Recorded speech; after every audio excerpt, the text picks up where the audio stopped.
आपकी स्क्रीन पर यह है फिल्म एक्ट्रेस नुसरत, जो किसी तरह से अपनी जान बचाकर इसराइल से आई हैं। मगर देखिए, मीडिया उन्हें कितना परेशान कर रहा है। परेशानी के भाव आप उनके चेहरे पर देख सकते हैं।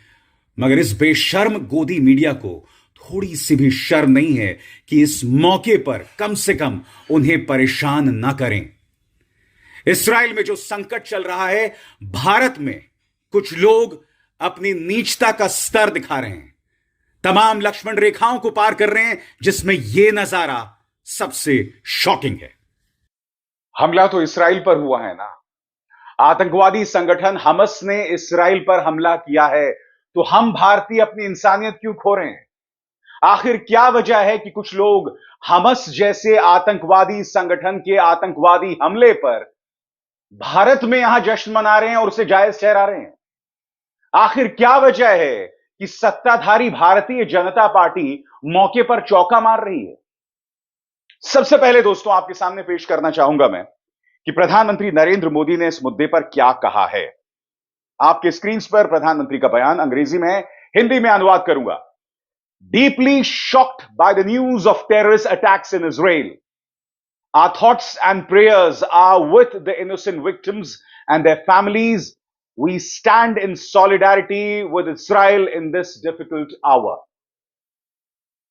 प्रधानमंत्री कह रहे हैं कि मैं हिल गया हूं जिस तरह के आतंकवादी हमले इसराइल पर हुए हैं। वो आगे ये भी कह रहे हैं कि मेरी संवेदना और मेरी पूजा अर्चना उन तमाम बेकसूर लोगों के साथ, उनके परिवारों के साथ, हम इसराइल के साथ खड़े हैं इस मुश्किल लम्हे में। प्रधानमंत्री का ये जो संदेश है बहुत ही संवेदनशील है और वक्त की जरूरत भी। मगर प्रधानमंत्री, मैं आपसे एक सवाल पूछना चाहता हूं। हमारे देश में मणिपुर अब भी जल रहा है, अब भी चल रहा है। और पिछले कई महीनों से जब से संकट चला रहा है, प्रधानमंत्री, आपके मुंह से एक शब्द नहीं निकला मणिपुर। प्रधानमंत्री के इसी ट्वीट के नीचे लोग पूछ रहे हैं मणिपुर मणिपुर मणिपुर मणिपुर मणिपुर मणिपुर मणिपुर मणिपुर। मगर मजाल है कि प्रधानमंत्री कुछ कह दे। मैं सवाल पूछना चाहता हूं, प्रधानमंत्री, अगर इसराइल में जो हुआ उसकी भर्त्सना की जानी चाहिए। हमें इसराइल की जनता के साथ खड़े होना चाहिए। हमें इस्राएली सेना की जो जवाबी कार्रवाई थी, जिसमें कई बेकसूर भी मारे गए हैं हमस के आतंकवादियों के अलावा, हमें उसकी भी आलोचना करनी चाहिए। आप बदला लीजिए, मगर बेकसूरों पर निशाना नहीं साधा जाना चाहिए। मगर यहां पर सवाल हमारे देश का है। आखिर क्या वजह है प्रधानमंत्री कि जो देश के अंदर बड़ी बड़ी घटनाएं होते हैं, आप उस पर पूरी तरह से चुप्पी साध लेते हैं? चीन हमारे 21 जवानों को शहीद कर देता, आपके मुंह से चीन नहीं निकलता। और चीन के नाम पर आप मीडिया संस्थानों पर क्या कार्रवाई करते हैं, सब जानते हैं। मणिपुर में हालात बद से बदतर हैं, अभी भी काबू में नहीं है प्रधानमंत्री। मगर आप इसराइल के लिए ट्वीट कर सकते थे। हमारे ही देश मणिपुर में जो हो रहा है उस पर आपके मुंह से एक शब्द नहीं निकला। और इस मौके का भी फायदा उठाने की कोशिश भारतीय जनता पार्टी कर सकती है। तालियां आपको, 36 तोपों की सलामी। एक यही संस्कारी पार्टी है जो हर त्रासदी को वोट में बदलने की कोशिश करती है। उन्होंने दोस्तों ये ट्वीट किया है आपके स्क्रीन पर। इस ट्वीट में भारतीय जनता पार्टी ये बता रही है कि जो इसराइल में हुआ उसका सामना भारत कर चुका है। मगर वो यहां नहीं रुकता है।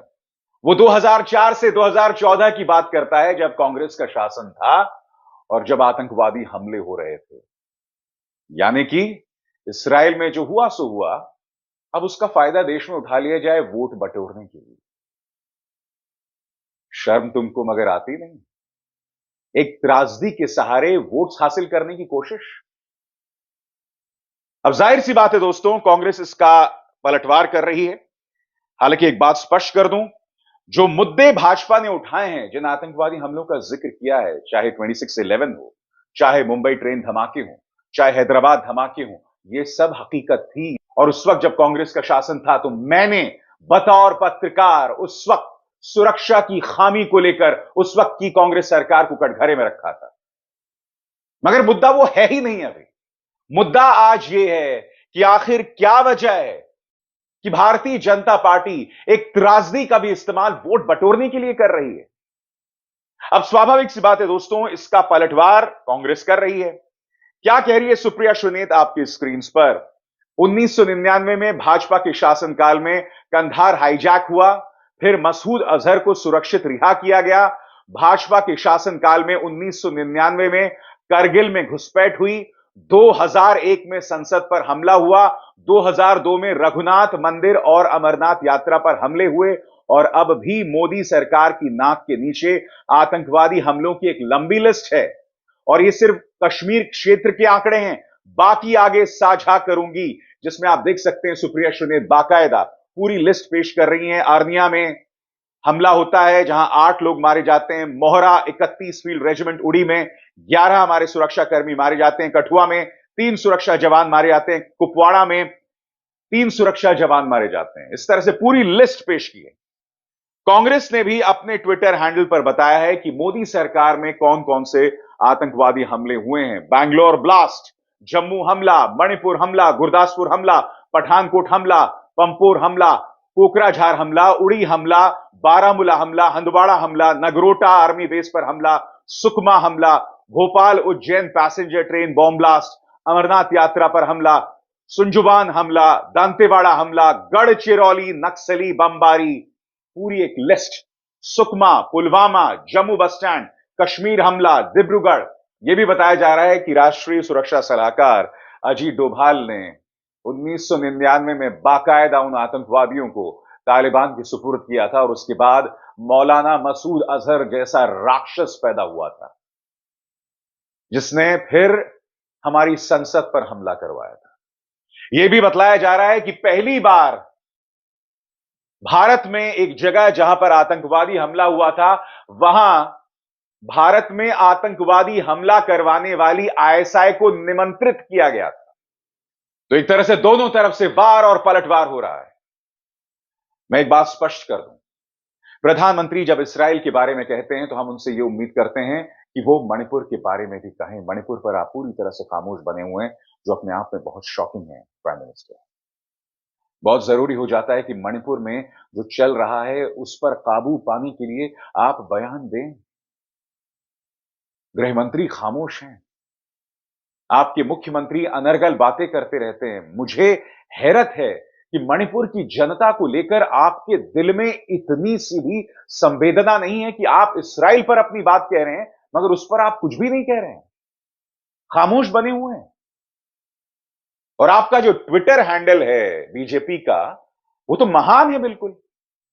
पहले राहुल को रावण बताते हैं, फिर राजा बाबू बताते हैं।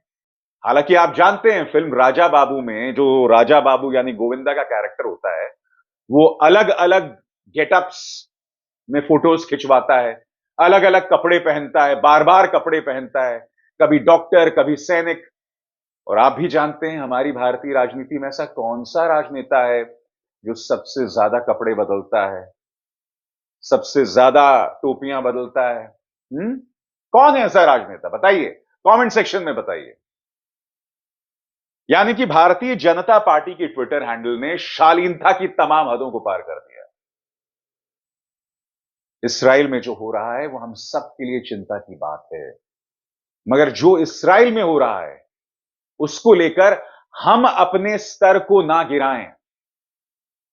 आप जानते हैं दोस्तों, ट्विटर पर भारत में बसी एक मुस्लिम स्कॉलर का मैंने ट्वीट देखा, और वो बहुत ही शर्मनाक ट्वीट था।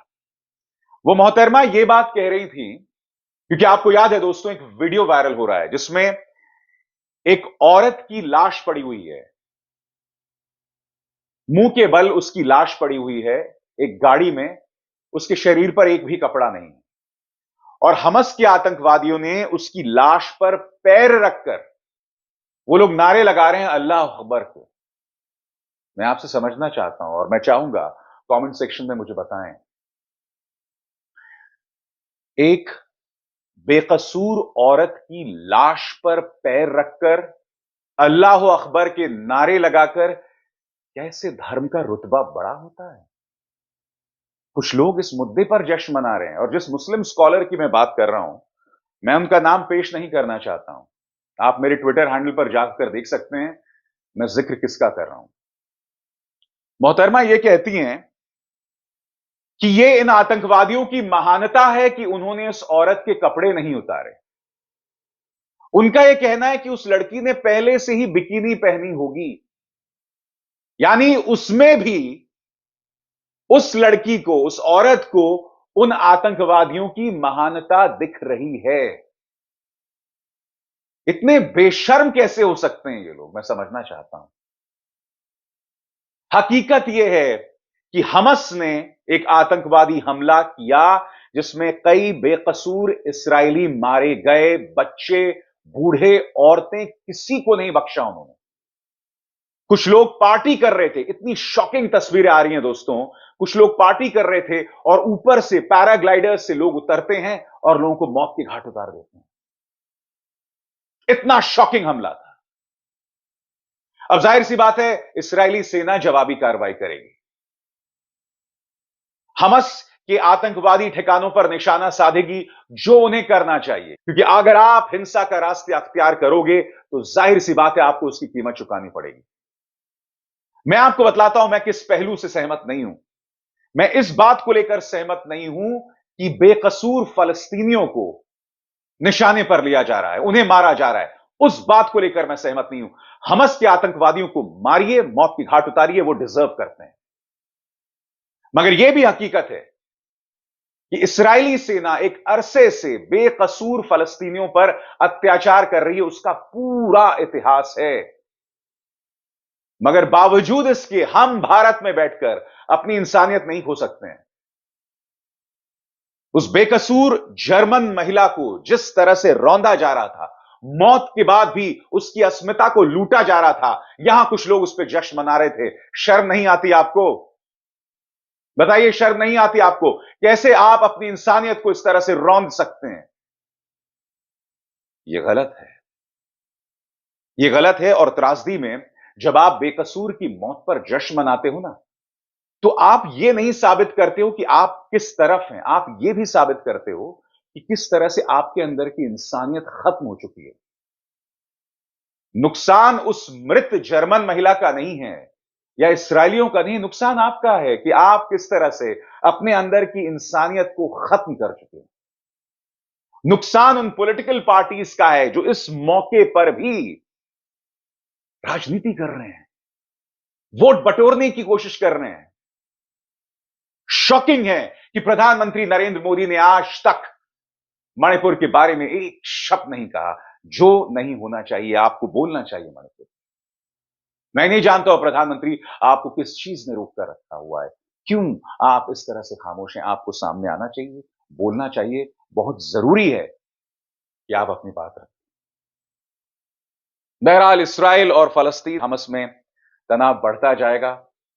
हम एक बहुत ही मुश्किल दौर में खड़े हैं। खबरें यह भी आ रही हैं, जैसे कि इस न्यूज एजेंसी में है, कि ईरान ने हमस का साथ दिया। अगर यह हकीकत है और अगर माहौल गर्म होता है, तो हम एक और बड़े टकराव की तरफ बढ़ रहे हैं, इसका आपको और हमको अंदाजा नहीं है। मैं ये नहीं कहता हूं हम एक और विश्व युद्ध की तरफ बढ़ रहे हैं, मगर हम एक बहुत बड़े टकराव की तरफ बढ़ रहे हैं।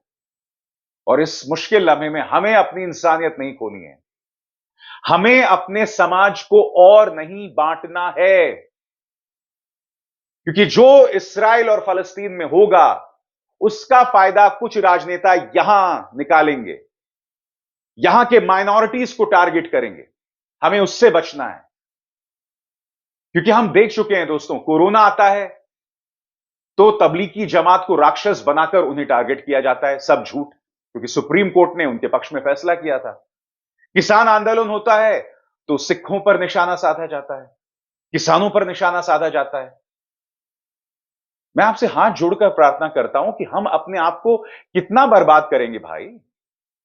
किस हैवानियत के दलदल में हम खुद को दफन करते रहेंगे, बार बार करते रहेंगे? और क्यों कर रहे हैं? अपनी आत्मा को बचाइए, उस पर खरोंच मत पड़ने दीजिए इन तमाम चीजों से। उन लोगों को पहचानिए जो आप में दरार पैदा करते हैं, चाहे पॉलिटिकल पार्टीज हों या वो सो कॉल्ड एक्टिविस्ट हों जो उस जर्मन महिला की मौत पर आतंकवादियों की अच्छाई ढूंढ रहे थे। मेरी ये बातें कुछ लोगों को बुरा लग सकती है, मुझे परवाह नहीं है, मगर आज जो मैं आपके सामने अपील कर रहा हूं, आपकी भलाई की अपील कर रहा हूं, अपने अंदर अपनी इंसानियत को बर्बाद मत कीजिए आतंकवादियों की हरकतों पर जश्न मनाकर। अभिसार शर्मा को दीजिए इजाजत। नमस्कार।